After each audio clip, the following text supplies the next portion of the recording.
Kia ora, Veisinia. Thank you so much for joining us. As you know, I work for Ngā Waia Te Tui, the Māori and Indigenous Research Centre, and we've been working on a COVID-19 opinion series, and I thought it would be a great opportunity to really touch base with some young people working in this space and just have a conversation to kind of understand, some of the challenges and the issues that they're facing during this time, but perhaps some of the kind of good things that might have come out of this. Maybe just to start, perhaps you'd like to introduce yourself? Yeah, sure. Kia ora, everyone. Thanks for having me, Jackie. My name is Veisinia, or Veisinia. I'm full Tongan. My mother is from Folaha. My dad is from Longoteme. I'm a first-generation New Zealander, born New Zealander. Originally, I was raised in or brought up in South Auckland, Mangere, and then moved over to East Auckland. So I like to think that I'm both southeast. I am a university student at the University of Auckland. I study a Bachelor of Arts and a Bachelor of Law, majoring in economics and minoring in sociology. Just a normal 22-year-old working part-time, studying, and I do a bit of advocacy on the side. So yeah. Awesome. Kia ora, and thanks for joining us. Yeah, obviously you're involved in a lot of spaces during this time. Maybe we kind of start understanding, perhaps just for foundation through this quarter, or just, how are you and your whānau coping during this time? And potentially, because you've been involved in different spaces, both having to work part-time, study as well, and just, support your family at this time. How are you guys doing at this time? It's interesting to see the dynamic. I am usually I'm never home. I'm only home when I need to sleep, and so it's really interesting to be spending the past 3 weeks with my family. And surprisingly, we haven't fought yet. But no, it's been quite hard in terms of just kind of working around people's spaces and environments and time. Sometimes I have my siblings running around and I'm trying to finish off a lecture. So it's interesting, but it's good at the same time. Been amazing to get some quality time with my family. But I think it's an interesting time at the moment. Yeah, just talking about that, having siblings and that running around, and obviously you've just mentioned that you're a university student, and some of the transition now through this, distance learning, online learning. How are you finding it? I'm not finding it. It is one of the most difficult things I have ever experienced in my entire life, and digital learning. It has been extremely difficult. I like to think that I thrive off face-to-face interaction when it comes to learning. And some of my subjects, one of my subjects that I'm currently doing, or one of the papers that I'm doing, is a math paper. And learning that digitally, and I haven't done math since I was, 16/17. So that's been a new experience in itself. It hasn't been the best experience, but it's something that, has been quite interesting in itself. Yes. Have you been in touch with other peers around some of the challenges perhaps they're facing and sharing similar struggles? Yeah, I think I've definitely been in touch with a few peers around, I guess, within my youth spaces or youth groups. A lot of them are trying to juggle, 4 subjects at home, and that is hard.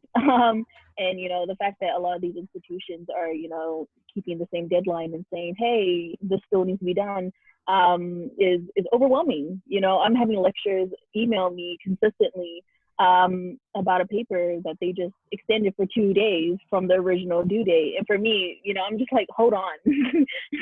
I'm trying to cope here. So yeah, it's been interesting. I've noticed that a lot of my peers are facing that same issue, as well as in terms of family. A lot of them, a lot of my Pacific peers, they're part of big families, and they're having to live in one household. You have 7+ people living in maybe a 3/4 bedroom household.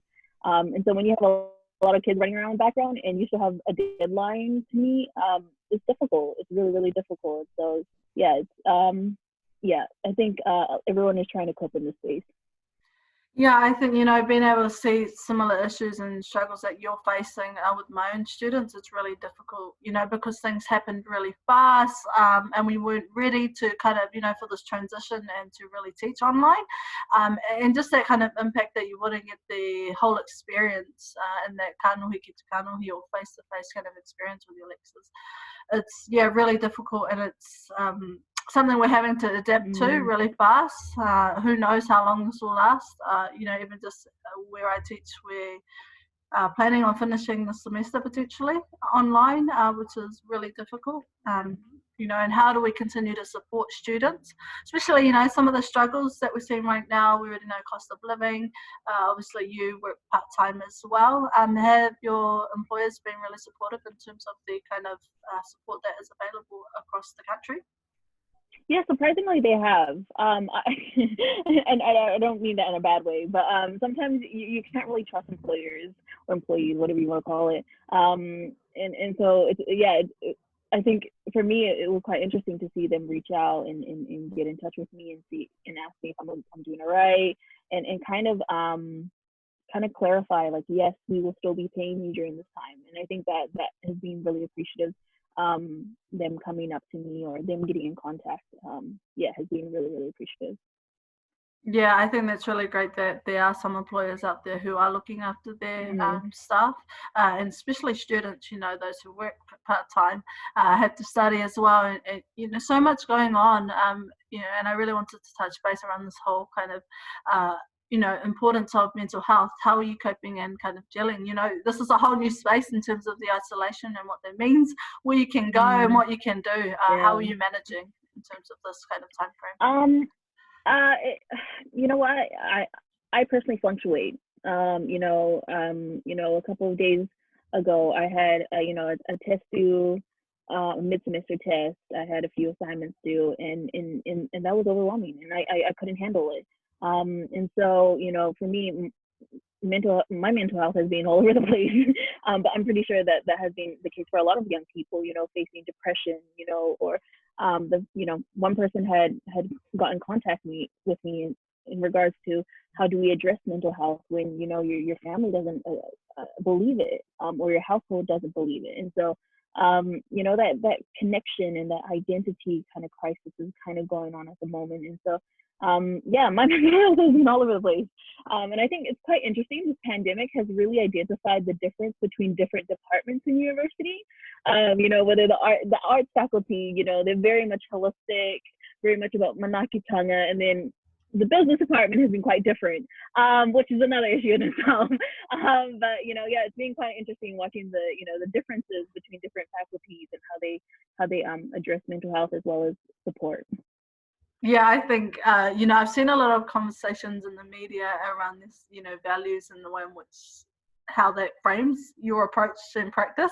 And I'm sure that is stemmed within the way in which they work. So it's really different as well in terms of how we see things and how we're trying to approach things. It's really different. Working in institutions is difficult. And how do you kind of try to work, really values-based to look after students when the system does not seek to serve and support the people that they're supposed to. So totally share the frustrations and how it works. And just, the different people and all the, hoops that you have to jump just to find support is really unbelievable and just ridiculous, actually, and just does not help the situation at this time. And I'd potentially just like to continue the discussion around, recently there was a domestic package for tertiary students that came out, and we've seen that many organisations and young people are not happy. I'd really just like to ask, where would you like to see support in terms of supporting students, and what might that look like? That one was a really, really hard one for me at the moment, because I have to be quite brutally honest. I've been trying to cope with the environment in the current situation that I haven't fully been in touch with the news. I like to think that many young people are just trying to cope at this point. And so, looking at these packages is probably the last thing last thing I'm doing really. But I did, briefly look at it. And I think for me, heck, I think there's a lot of things we could do. I think there's a lot of things we need to relook at, and that's engagement in kind of like, in terms of jobs and skills. How do we, I've heard a lot of, businesses are relocating individuals. Obviously, the hospitality section or sector, it employs a lot of young people. So I don't know how that looks. But I think for me, personally, I would love my institution to allow me to drop a class at this point, but obviously that's not going to happen. So, that would be very appreciative for me. I would love to take the burden of one class off of me and then, kind of limit my workload to 3 classes. That would be amazing for me. I would be able to handle that effectively. And I'm not too sure how other young people are coping with 4 classes, potentially unemployment, and then having to, deal with their mental health. I don't know. I'm still employed, hopefully, after this. Yeah, I'm barely coping. So, I would love for my institution to let me drop a paper, but, without me getting, penalized for it and it going on my record. But I don't know how that's going to go. I don't know whether that's going to happen. So yeah, no, that's something that I would love. But yeah, no, I think, relooking at, potentially jobs and skills. How do we relocate young people in terms of skills and upskill them as well? But I think this entire pandemic has really kind of, to me, shown that, there's opportunities for young people to really lead the change here. I've seen some amazing young people lead some amazing things, and just kind of be innovative and new thinkers and coming up with new ideas. And I'm like, oh my gosh, I would have never thought of this. And it's really cool to see young people just say, you know what, this needs to happen, and we're just going to do it, and we're going to connect, and we're going to. And I think a lot of these, in today's day and age, I think really paying attention to a lot of those new ideas coming out by young people is something that I think a lot of policy advisors can really have a look at, as well as politicians, in terms of engagement, because I don't really know how engagement is going to work in the future, in as well as policy as well, and other stuff. Yeah, I think it's really important. I just want to quickly touch base on, withdrawing from a paper and not being penalised for it. We already know there's an extensive amount of debt, for student debt specifically across this country. And we're, even just as a lecturer, I'm really interested to see how many Māori and Pacifica students will drop out, because of the pandemic and the continued pressures that they have to face on top of their own family kind of absolutely to deal with. So really looking forward to seeing what comes out of it. I've already heard stories around students wanting to pull out because they're not supported, they don't have access to certain resources, and they're going to be penalised for that. So it's not really helpful, not a practical solution to supporting students, but also the response from tertiary education around, we have laws around pastoral care. We have policies around looking after under 25s, Māori and Pacifica. We have all of those, but in practice it's not manifesting, and, there's no embedding of values in the way in which they're doing things. So I hope to see a kind of further discussion, outside of the bubbles that we have, but more accountability around this, because it's not good enough. Especially when young people will, genuinely are the future and making up the high proportion of our economic kind of sector. But, can't afford to live, just trying to survive, no job, barely food, like it's just so expensive. And we're starting to have these conversations around, just access to finances where they're not in debt. We've just, bailed out a whole country in terms of the businesses and supporting them. The students, they're the ones that are going to carry the debt, and absolutely. I just genuinely think that they're being ripped off right now. High increase in terms of homelessness, decline in home ownership. We're going to be a generation of renters, just struggling to get by, and which is really not good for our economy in the long term. So really interesting to see some of the learnings that come out of this pandemic.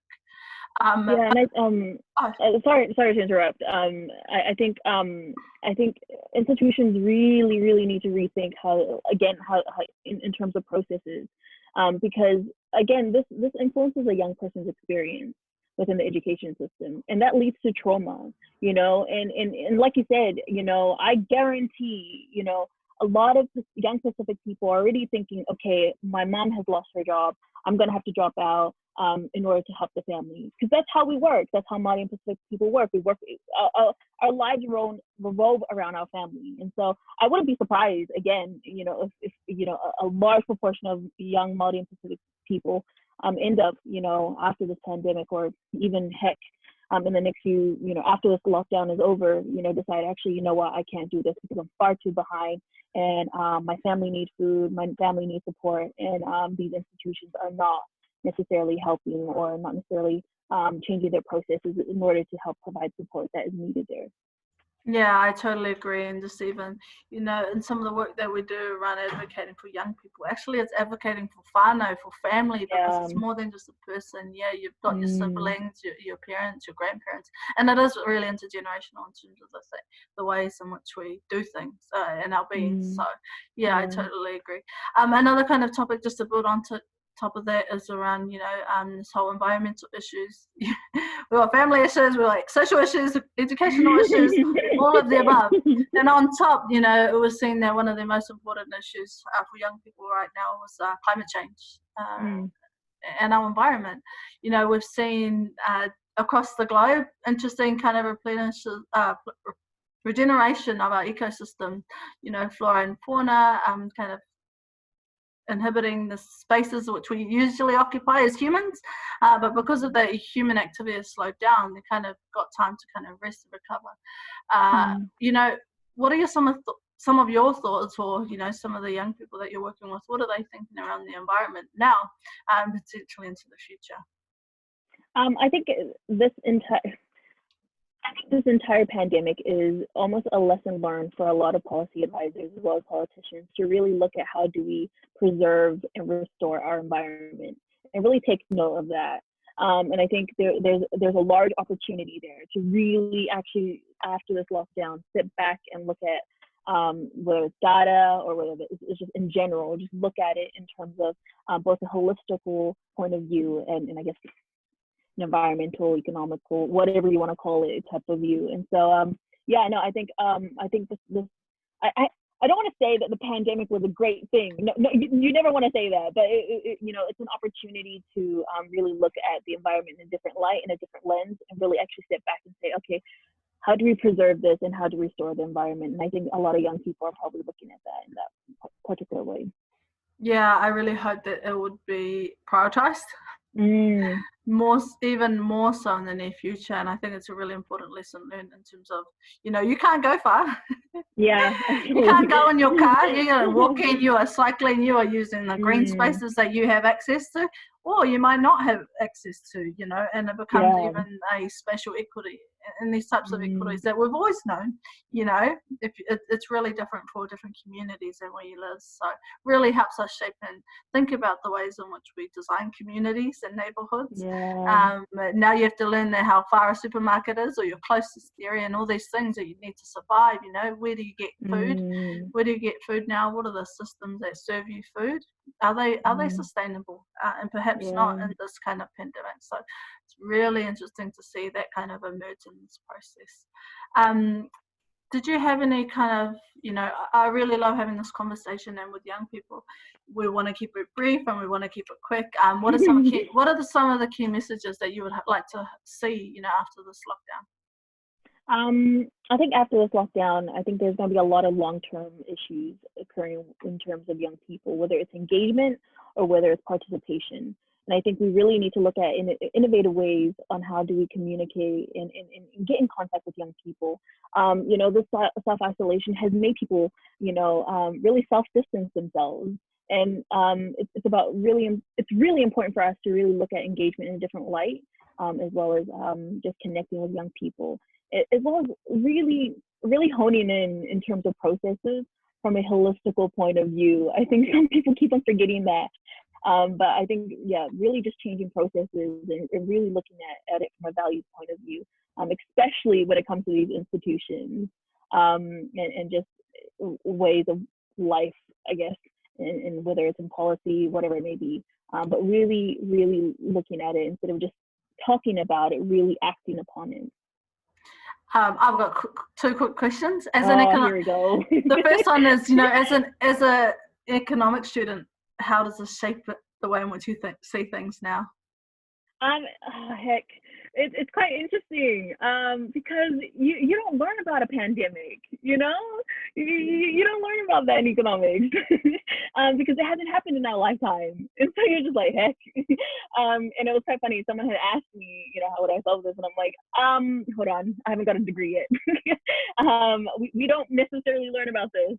And so, yeah, I think for me, it's definitely made me look at it in terms of a holistical point of view. Like I said, sometimes we look at things in terms of, commodities and, supply and demand, but we don't really take into that consideration of that, the social impact of things.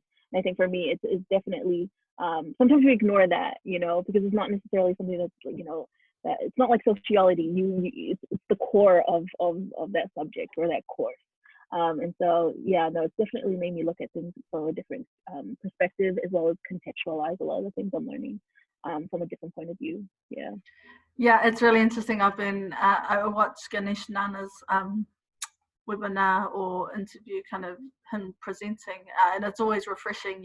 He talks about inclusion of our generation at the table, and we're huge advocates for that. So when I face him, as a lead economist in this country, it's really hopeful at the same time. But just as the last question I really wanted to ask, you spoke about kind of engagement and participation. Proposed election year for New Zealand. What does that look like for young people right now? Oh, heck. It doesn't look great. It doesn't look great right now. We still have issues around accessibility. A lot of people don't have access to Wi-Fi. A lot of people don't have access to laptops. University students. Pacific families. Some people don't even have basic phones, and some people still go by telephones. And so it's gonna be really interesting to watch how we go about engagement, because I think it's gonna be, I don't think people are going to want to meet up in the next few months after this lockdown. I think people are going to still be hesitant, and I think especially when it comes to our young people as well. And so yeah, it's going to be quite interesting to watch how people navigate that. And I think, again, I would really recommend policy advisors or just people within government agencies to look at young people as an opportunity for them to lead this change, because there's a lot of young people who have done amazing within this pandemic and really reached out to a lot of young people who would naturally self-distance themselves because of the self-isolation. So yeah, watch young people. Awesome, Kiara. Yeah, I totally agree around this, and a friend has said to me earlier, with a crisis there is an opportunity, and it's really exciting for young people to thrive in this space. There's also a hackathon type thing going on tomorrow where, certain issues that young people, actually just people across the globe, but is based in New Zealand, just trying to respond, find solutions to all these issues. So really exciting to kind of see this generational shift at the same time to take lead and make change in this country. It's really exciting, but really just appreciate your time and energy. Always love having conversations like this. I'm really excited to continue listening to young people and learning about the experiences and their stories through this COVID-19 process. So thank you so much for joining me. Really excited to kind of share this with our wider communities. Kia ora. No, thanks for having me.